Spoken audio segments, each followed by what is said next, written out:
Hello and welcome to A Stitch in Time.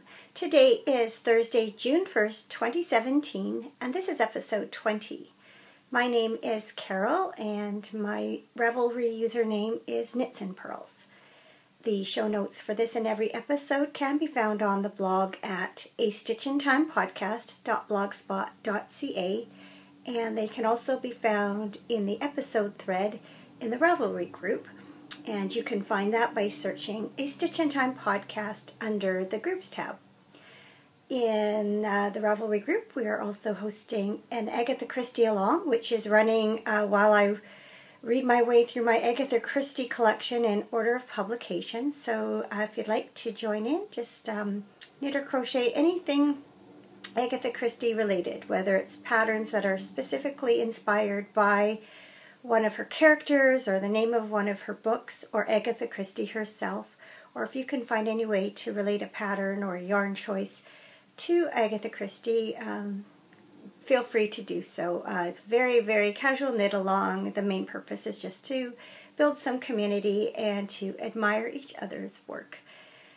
So it's kind of a gray day here in the Fraser Valley of British Columbia. We had quite a stretch of summer-like weather, and that ended Monday evening. The change of weather began, which was kind of a relief because it was quite warm, and some of us, like me or not, don't deal with the heat really well. So I'm actually welcoming a little bit of cooler weather out there. We had some rain last night, a little bit of showers this morning. So you'll notice my setup is a little bit different just so I can take more advantage of the window, which is situated right there. So today's episode is going to include a finished project, some works in progress, a little bit of quilting. I'll talk about what's up and coming, what I'm reading, and also a little bit about my week, which has been pretty busy this week. So let's start with the knitting. My finished project that I have, as you might guess if you've been watching, are my apple blossom socks. Now these are what I dubbed lilacs in bloom. I knit them for the Grocery Girls Sock Bash, and the colors in it were more representative of lilacs, the white and light purple lilacs blooming, than they were of apple blossoms, but I thought that the delicate lace pattern suited this yarn really well, and I'm very pleased with how they turned out. The yarn that I used is Crafts Meow Ice Cream Sundae in the Green Tea Fusion colorway, and as you can see, it's kind of a white creamy background with little bits of kind of lavender and a minty green, minty sagey green. So bring that up a little bit closer so you can see the lace pattern. And this pattern, Apple Blossom Socks, is by Helen Stewart. So very happy to have those done. I posted them just in the nick of time on the Sock Bash FO thread. That seems to be the way of it these days. I'm kind of behind in my Ravelry projects and updating them. There just always seems to be something else to do, and I'm always waiting for, if I have good light and I have time at the same time, that's sort of the trick. So this will do for now. And there's one picture of them on my project page now, which I took kind of leaned up against my one of my clematis vines, which is just starting to bloom now, and it's kind of a purpley color, so I thought it went rather well. So that's the last time you'll see those on the podcast, so happy to be done with those. Let's see where I'm going to put them. Just put them down here. Sorry, I'm going to lean out of frame for a second. It's always the trick. Where do I put things? How can I reach everything? So my next project, I guess I'll talk about, are more of my socks. You've seen these before too. These are my blue tit socks, and I'm calling them my blue tit socks because I knit some for my daughter previously with black heels and toes.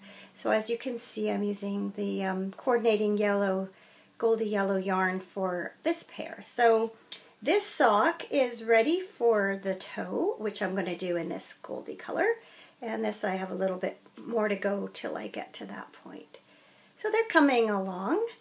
The yarn that I'm using is West Yorkshire Spinners Signature 4-ply. And the patterned yarn is 818 Blue Tit. And the golden colored yarn is called Butterscotch, and that is color 240.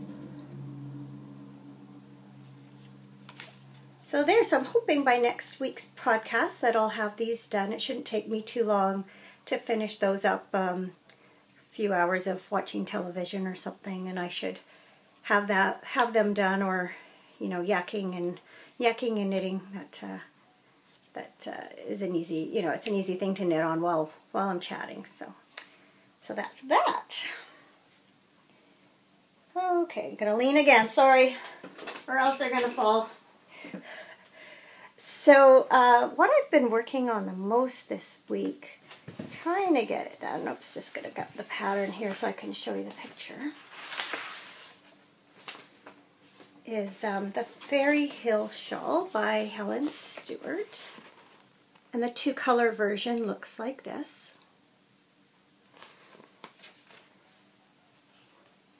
So if you've been watching, again, not a new project. I've been knitting mine in this variegated merino silk blend of lace weight, and it's called Fiona by Sweater Maker Yarns. Whoops, let's get that in the frame there. So Sweater Maker, it's an indie dyer on Vancouver Island, British Columbia.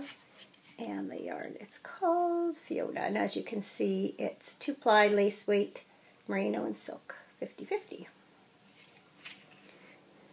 So I actually got quite a bit done. When I recorded last, I had used up about 50% of my yarn, and I had added several pattern repeats to get up to the 50% portion of the medium version.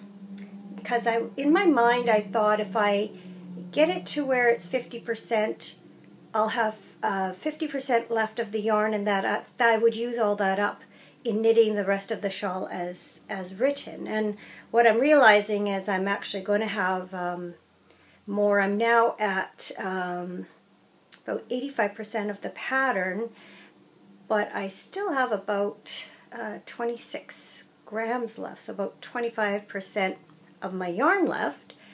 So I guess I'll probably add some extra repeats, because I hate to sort of just have a little bit of yarn left over without any purpose. So I'm going to try and use up as much yarn as possible. So I think when I last left, here's the what I've got going. When I last recorded, I had worked up to this portion here, and it was just beginning the transition into the border lace. So since then, I've knit that transition area. Sorry, it's always so hard to show lace. And now it's phasing into another portion down here, which is, I think I'll just add a few more repeats of that in order to use up my yarn. It's using the same 4-row stitch pattern, or pattern repeat throughout the shawl, but here it's spaced with quite a bit of stockinette. Here there's a less amount of stockinette between them. Here there's no stockinette between them, but these little diamonds are offset. You can see it right there in the middle, 1, 2, 3, 4. And now it appears that these little V shapes are going to just carry on down the pattern. I think you can see that in this pattern pattern photograph, how the bottom of the shawl right here changes. So I've just finished this part here that has little diamonds that are offset, and now it's going to come into these little V's. So that's how I'll end the shawl off. So however long it takes. The original medium shawl took, when you were done, you had 399 stitches. I'm already up to 443 with, as written, 2, 4, 6, 8, 10, like 10 rows to go, but I know I'm going to get more than 10 rows more out of it. And each row is taking a good half hour now. So still going to be working on this for a little bit longer. But it's pretty. I must say I'm kind of ready to be done. The new Shawl Society. Oh, I should mention, this is the first shawl in Helen Stewart's new Shawl Society 2. And the second pattern came out today. I'll talk about that in a little bit. So now I'm anxious to move on. But I am pleased with how it's working out. I do like the colors. And I think it'll still, even being a large shawl, will still be a fine enough fabric that I can kind of drape it and use it as a scarf as opposed to a shawl, which is how I wear most of my shawls. So hopefully, you never know, maybe by next week this one will be done too. We'll have some more finished projects to talk about. So the final thing I've been working on, as I mentioned last week, also the second clue for the Sugarcane Cardigan by Carol Feller. That came out, I think it was Saturday morning. So that's the back. That's where most of the features are. There, I think you can see the zigzaggy lace pattern here. There's a couple more pictures of it. So you can see it's a cardigan with a shawl collar. So as I suspected, the clue 2 involved, it's a top-down raglan. Clue 2 involved dividing for the sleeves and the body. And so I did do that. So you can see now there's the sleeves. And then also you switch from this very straight eyelet-based lace section into this zigzag. So let's see if I can come a little closer. So you can see that's begun. And also, that same lace is repeated on the side, down the side panels. Now, the pattern has you working the waist shaping between this back lace panel and the side lace panel, but there is an alternative suggestion. If you wanted to, you can work the front and back, or the waist shaping, on either side of the side panels, and that's actually what I'm going to do. Obviously it works. She's made the sweater, but I feel like it might just hang better or fit better if the shaping follows along one side of the front and one side of the back, so, or two sides obviously, but rather than all be in the back. So I am going to make that modification. I've used that system successfully a number of times, so I feel confident that it will lie nicely. And so anyway, yeah, that's coming along rather well. I'm looking forward to putting a little more into it. This clue basically is the whole body section. And I'm assuming clue 3 will probably be the sleeves clue for the neckband, or vice versa. But so I think I have a couple of weeks, or I guess now maybe about a week before the next clue comes out to finish the body. So we'll see. Depends how much knitting time I get this week. So the yarn for that, whoops, excuse me, it dropped. It's Elan A-Series DK06.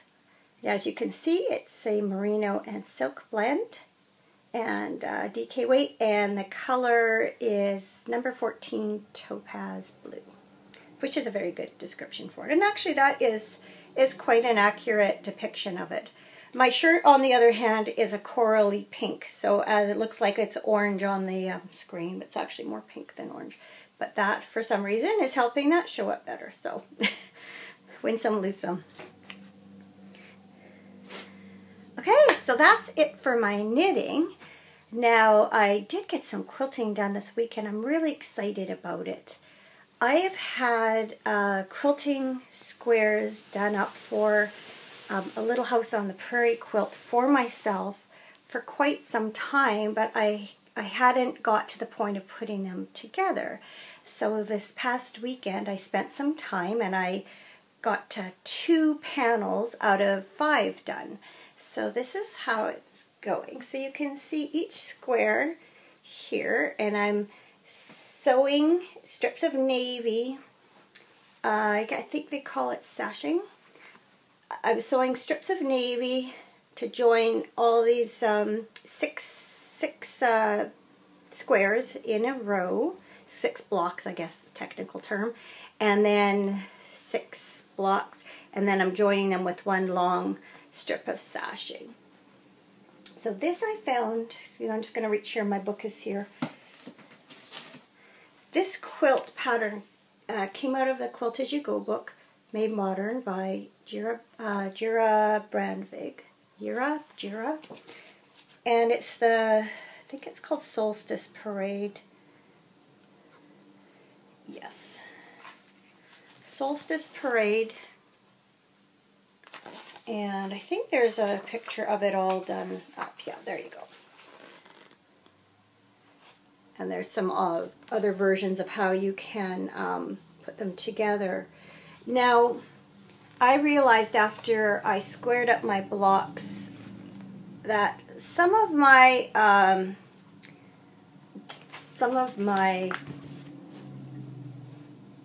strips did not line up as well from block to block as they should. And so if I were to have sewn them together without the sashing in between, it would have been more noticeable. Also, I really like the way the sashing just kind of sets off each block. And so I'm very pleased with my decision to add this little bit of fabric in between them, just to differentiate between them a little bit more, and to disguise some of the imperfections. Now, what I managed to do, what I did is I used all what they called the Scenics and Icons fabrics for this middle strip on each block. So there's like little log houses. It says Little House on the Prairie, little wheat sheaths, and there's a little prairie girl dancing on the prairie. That's a prairie scene there. I don't know if you can see that really well. Again, the little girl, there's the prairie grasses there. Little house. I think that's about all the different ones there are. Oh, did I show you this one? I'm not sure. So that was my overall plan for this. And then I tried to sort of alternate light and dark through each block so that the square, so the striping was quite definitive. And so when you look at it from an overall, you generally get a sense of light and dark striping.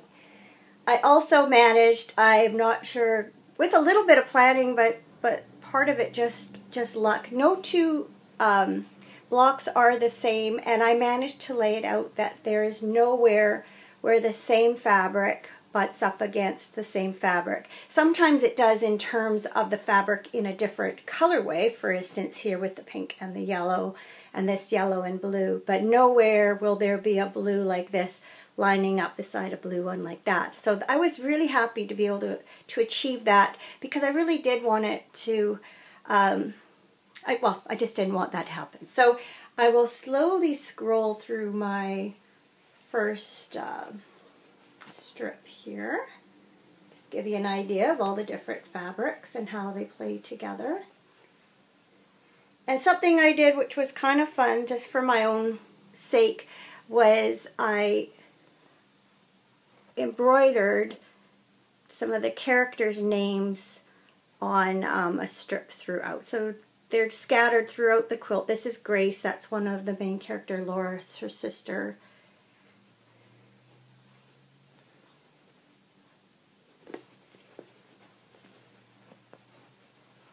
There you can see Carrie, that's another of her sisters. I don't think there's any more of the embroidered names on this section. Yeah, see how this, it comes from that I cut some of these strips out of half or fat quarters, and so it just wasn't quite as accurate as cutting them from the, or having them in the what are those called, jelly roll strips. So this is one of those areas where it just didn't quite line up as well as it could have. And I think overall, when you look at it from a distance, it's not so bad, but I wouldn't have wanted those sewn right together.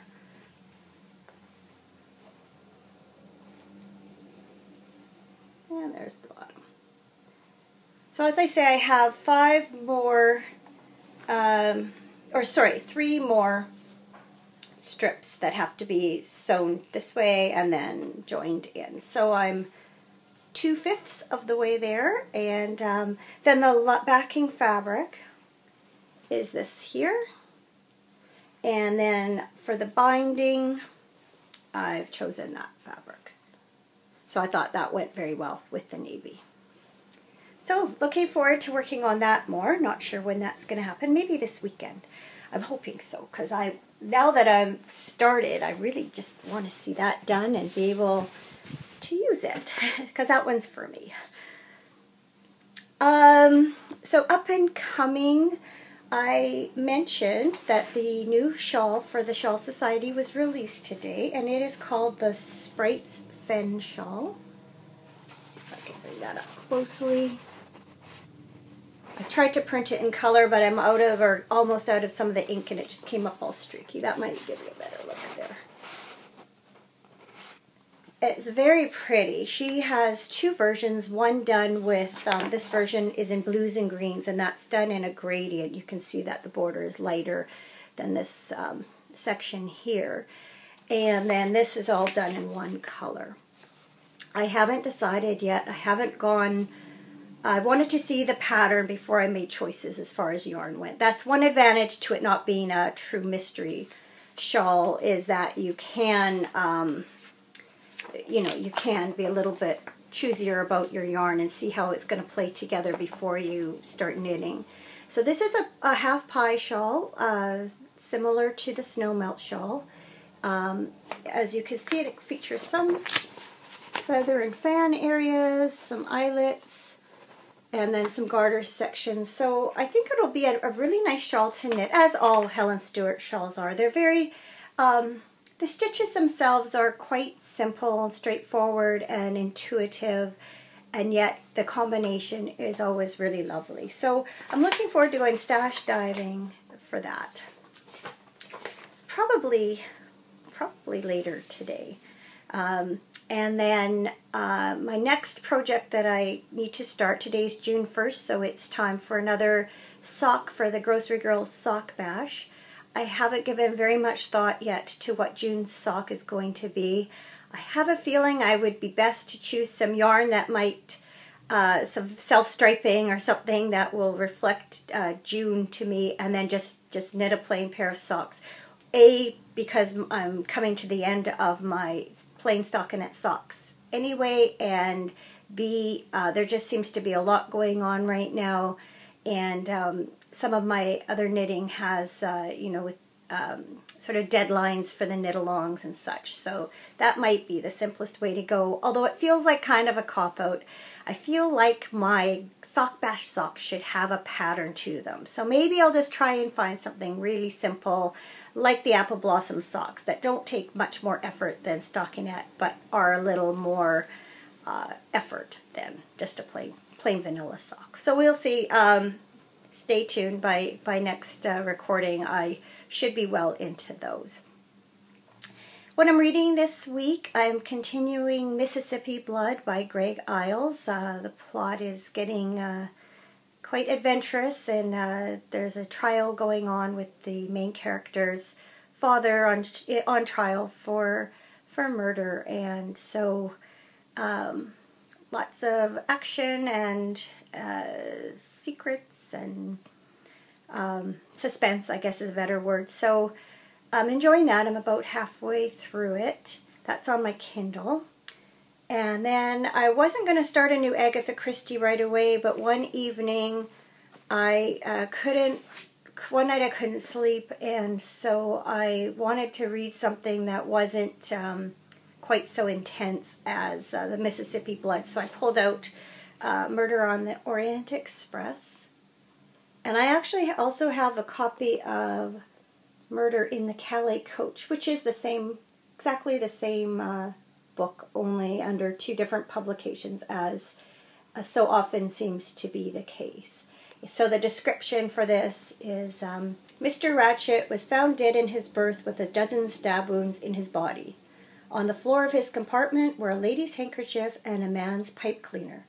Some of the stab wounds appeared to have been inflicted by a left-handed person, others by a person who was right-handed. Most amazing of all, some were made, or so it seemed, after Ratchet was already dead. So it has to be one of the 13 passengers that are on this train, the Orient Express, and Hercule Poirot is on board, and so he's going to obviously, at some point, find out who the killer is.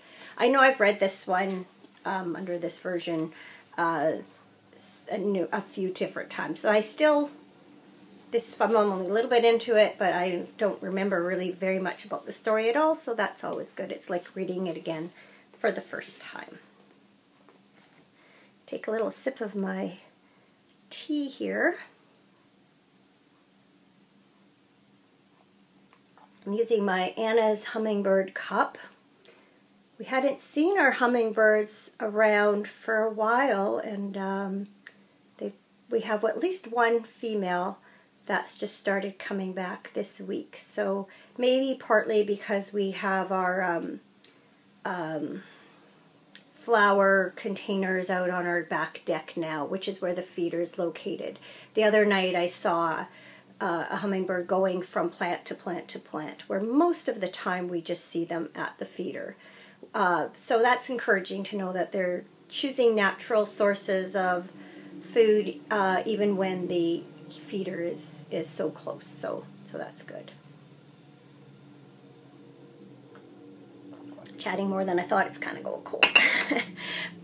So that just leaves me to tell you a little bit about what's been going on this week. When I recorded, I think it was last Friday, and I said that my husband was away, so I was planning kind of an indulgently lazy weekend, and it was, at least the rest of Friday and all day Saturday. I knit and I did my quilting and read my book and stayed up late and ordered in Indian food, as I said I was going to. Had my favorite tandoori chicken with some rice and naan. So that did me, I guess, 2 dinners and part of a lunch. And it was delicious. And had a nice bottle of wine I drank over the course of the weekend, so it was quite nice. Sunday I had a little more that I needed to get done. Had a bit of a quiet morning, but then I had grocery shopping to do and final cleanup, bathrooms and such before my mom arrived, which she did a little bit earlier than I expected, so that was good. I kind of finished all my preparation, tidy up, just shortly before she came. My brother-in-law and nephew had been up, where she lives, watching the annual parade and rodeo, and so my mom doesn't drive, so she had thought she might take the bus down from her place to here a few days later, but it didn't really make much sense to do that. So she came a few days earlier than planned and had a ride down, and which is good because she's heading to Iceland next week, and so she has her big suitcase for that trip, and then she's got a little, her kind of carry-on or travel size, smaller bag for her stay this week, etc. So it's a lot for her to manage. And so yeah, she arrived Sunday, and we've had her every night since then. She stayed at one of my sisters last night, and went into, my sister's a teacher, so she went into school with her today, and then this afternoon my great-nephew's getting baptized, and so that's out that way too. It's a good hour from where we live, so it's just a small kind of intimate ceremony. Hi, it's Carol from the future, popping in with a very brief blast from the past segment. What I didn't think to mention earlier is that my great-nephew is going to be baptized in a christening gown that is 120 years old this year, and he'll be the 5th generation to have worn it. The gown was originally made by my great-grandmother for her first child and was subsequently used by my grandfather and the rest of his siblings, my mom and her siblings, and I'm sure numerous cousins in that generation. I wore it, as did my sisters, and again, numerous cousins. My daughter wore it, but my boys wore an heirloom christening gown from my husband's side of the family. So my nieces and nephews also wore it, including the mother of my great-nephew. So as I say, he will be the 5th generation. Apparently my great-grandmother made it on an old sewing machine that you had to crank by hand as you sewed. So I kind of picture you have to do this as you're moving your fabric along. So it'd be quite the feat. It's made of a white cotton fabric with pin tucks and eyelet lace, and consists of a long underskirt and then also the just the christening gown itself that you wear on top. And it hadn't been used in about 20 years, so my mom asked me for some help freshening it up. So we soaked it in a little bit of eucalyptus and some warm water, and it was amazing how yellow the water was after that initial soaking. So we decided to give it another soaking for about the same amount of time, and that water was much clearer when we took it out. We didn't want to handle it very much because, as you can imagine, it's quite fragile now. It's a couple little tears, and we wanted to handle it as little as possible. So that's why the eucalyptus was great, because you don't have to rinse it out after you soak in it. So once the soaking was done, we just rolled it very gently in some towels to soak up most of the moisture, and then laid the 2 pieces out flat on my blocking boards. And my mom really didn't want to press it or steam it or anything, so tried to make it as wrinkle-free as possible. I wish I'd thought to take pictures of the 2 pieces before she packed them up and took them with her to be used today, but I didn't. But I will include a picture of myself in it and a couple of my daughter wearing it. Unfortunately, there aren't any really close-ups, but it gives you an idea. I just think it's family heirlooms are very special, and I'm sure that my great-grandmother would be thrilled to know that it was being used 5 generations on. So back to the rest of the podcast. Enjoy.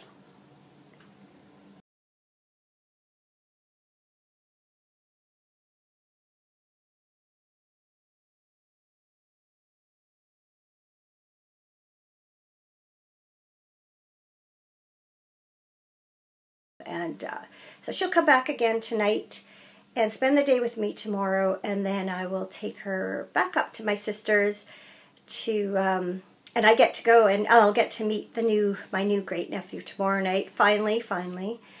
And then she's going to go from there to my cousin's place to stay for a couple nights, and then to another sister's who will keep her for a couple nights and then take her to the airport in Vancouver on Tuesday. So she's had quite a week, and she... Poor woman, we've been trying to work out all these details. There's been a lot of things that have kind of been up in the air, and as they get settled, new plans are made as far as accommodation, etc. So she's been writing everything down, where she's going to be, what she's going to be doing, who's house she's sleeping at. We just plan it all for her, and she goes where she's told. So it's been really nice having her here. Definitely enjoyed visiting with her, spending time with her. It's been definitely a break from my normal routine, though, of course, and taken her shopping, got her hair cut. Tuesday we went and had lunch at the casino and stayed and played for a while, and we like to play together, so we put some money in together and then divide what we... either divide what's left over or divide what we've won. And we actually came out of there, each of us $20 richer after playing for about 3 hours. So we thought that was very good. You know, we got paid to play, so that was really fun.